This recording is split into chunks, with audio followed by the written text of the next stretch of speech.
R7 Bharat देख रहे हैं आप और मैं हूं आपके साथ जावेद अली। R7 परिवार दर्शकों लगातार आपको ऐसे चुनिंदा और नामचीन और ऐसी शख्सियतों से रूबरू करा रहा है जो लंबे समय से भारतीय जनता पार्टी के दिग्गज नेताओं में से तो शुमार हैं ही हैं, लगातार भारतीय जनता पार्टी को अपना योगदान दे रहे हैं और वरिष्ठ समाज सेवी के रूप में भी जाने जाते हैं।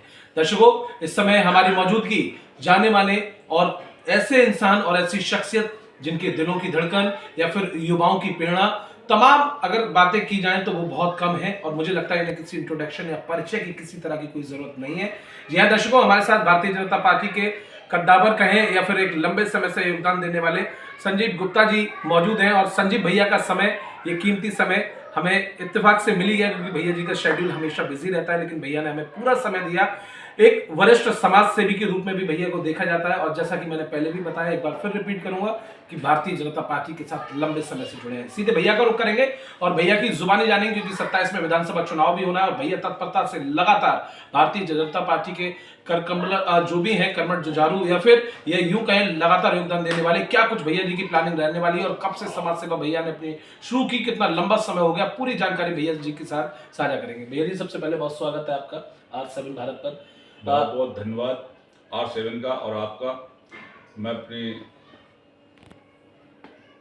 दिल की गहराइयों से एवं पार्टी के हजारों हजारों कार्यकर्ताओं को, निष्ठावान कार्यकर्ताओं की तरफ से नमन बंदन अभिनंदन करता हूँ। बिल्कुल भैया, आप वो चेहरे हैं, युवाओं की दिलों की धड़कन है, वरिष्ठ समाज सेवी भी हैं, भारतीय जनता पार्टी की लंबे समय से लीडरशिप रखते हैं।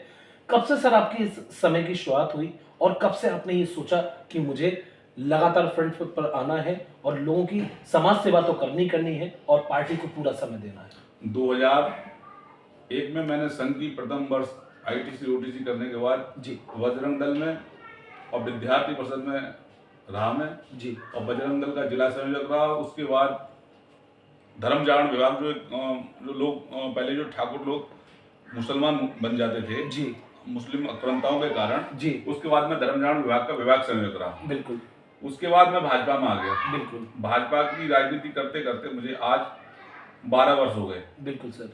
और वैसे तो मैं हिंदुत्व की राजनीति करता आया हूँ लगातार और इन्हीं बीचों में रहा हूँ, संगठनों के बीचों में रहा हूँ। अब ये जब से सरकार आई है तब से वही थोड़ा सरकार का उदासीनता रही है या सरकार के जो नुमाइंदगी हैं वो सॉफ्ट कॉर्नर के लोग रहे हैं।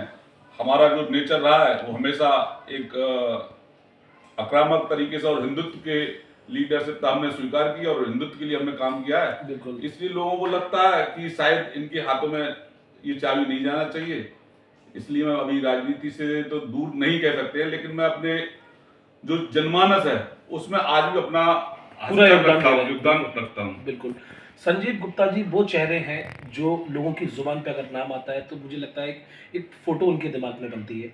आप हमेशा ऐसे गरीब तबकों की आर्थिक मदद करना, लगातार उनकी सहायता करना, जिससे समाज सेवा का स्वरूप दिया जाता है।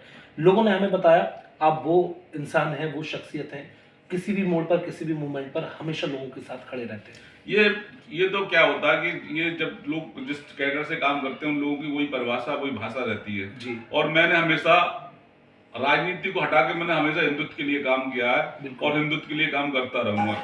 मेरी केवल एक ही इच्छा है कि जो आज जो भूमाफिया जैसे लोग और जैसे कई ऐसे विधायक जैसे लोग आ जाते हैं जिनको कोई पार्टी से सरोकार नहीं है। बिल्कुल बिल्कुल सर, बिल्कुल जिनको पार्टी से कोई सरोकार नहीं है, पार्टी गर्त में चली जाए, मोदी और योगी के नाम पे सरकारें बन रही है, ना कि किसी विधायक मंत्री मिनिस्टर के कारण। बिल्कुल बिल्कुल, हमारी जनता आज मोदी और योगी के नाम पर वोट दे रही है। लोगों को केवल यही भावना है कि हम सुरक्षित हैं। बिल्कुल सर, बिल्कुल। दूसरी जी, जितने हमारे विधायक या जो हमारे रहे हैं जिले में, आज इनकी अधिकारी सुनते नहीं। जिले में अधिकारी, हाँ, जिले में क्या पूरे प्रदेश में अधिकारी सुनने को राजी नहीं है और कई तरह की सर लूट खसोट भी फैला रखी है, एक माहौल खराब सा कर रखा है। माहौल तो इसलिए क्रिएट किया जा रहा है कि सरकार चली जाए। हाँ, छवि धूमिल करने के लिए, सरकार की छवि धूमिल करने के लिए। देखिए जैसे समाजवादी में नेता के साथ साथ उनके कार्यकर्ता लूट खसोट करते थे। बिल्कुल बिल्कुल, लेकिन हमारे यहाँ केवल नेता लूट खसोट करते हैं। हमारे यहाँ एक भी कार्यकर्ता पे पूरे उत्तर प्रदेश क्या पूरे भारत में कोई एक भी उंगली उठाने को तैयार नहीं है क्योंकि ये कह दे कि मैं हमारा कार्यकर्ता ने कहीं पे उछाल पछाड़ लूटपाट की हो तो मैं राजनीति से संन्यास ले लूँ। बहुत अच्छे शब्दों का इस्तेमाल किया। इन शब्दों से अंदाजा लगा सकते हैं और कितनी बड़ी बात गुप्ता जी ने कैमरे पे कही कि राजनीति से मैं संन्यास ले लूंगा अगर कोई भी इस तरह का एलिगेंस या आरोप लगाता है। सर, आप सनातन का जिक्र किया, हिंदुत्व का आपने जिक्र किया। विपक्ष लगातार हिंदुत्व को लेकर एक वोट बैंक अपना बनाने की कोशिश करता है और राजनीतिक रोटियां सेकता है। हालांकि केंद्र में माननीय प्रधानमंत्री नरेंद्र मोदी जी की सरकार या फिर सूबे में माननीय योगी आदित्यनाथ जी की सरकार लगातार कार्यरत है, लगातार ऐसे कामकाज कर रही है, ऐसे लोगों के साथ बनी हुई है जिससे पार्टी को भी मजबूती मिल रही है और लोग पार्टी की तरफ लगातार खिंचते हुए जा रहे हैं। चाहे मुस्लिम हो या हिंदू हो, अब मुस्लिमों ने भी अपना पूरा योगदान देना शुरू कर दिया है पार्टी के लिए, क्योंकि बहन बेटियां सुरक्षित हैं, बच्चियां सुरक्षित हैं, गुंडागर्दी खत्म हो गई।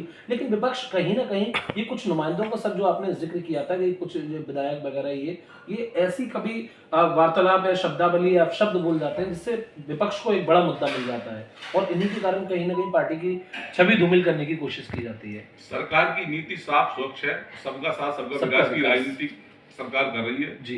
माननीय मोदी जी और योगी जी। योगी जी पर कोई एक तरफा कोई मुस्लिम भी, मैं इस बात की गारंटी लेता हूं, कोई मुस्लिम जैसे जो मुस्लिम आज गुंडे टाइप के गुंडा एलिमेंट जिसे हम बोलते हैं वो क्या अलग विषय है। गुंडा एलिमेंट तो सर मुझे लगता है ज्यादातर नस्ता नाबूद ही होगा, नस्ते नाबूद होगा। लेकिन मैं बता रहा हूँ गुंडे एलिमेंट के अलावा कोई आम नागरिक मुसलमान जी ये कहे कि योगी सरकार खराब है, बिल्कुल नहीं सर। इस बात को मैं पूरी जिम्मेदारी के साथ कहता हूं। और जो लोग देखो हर जगह थोड़े बहुत गलत तो होते ही हैं, बिल्कुल हर चाहे जगह भाजपा हो चाहे सपा सरकार हो, असामाजिक तत्व होते हैं, बिल्कुल सपा सरकार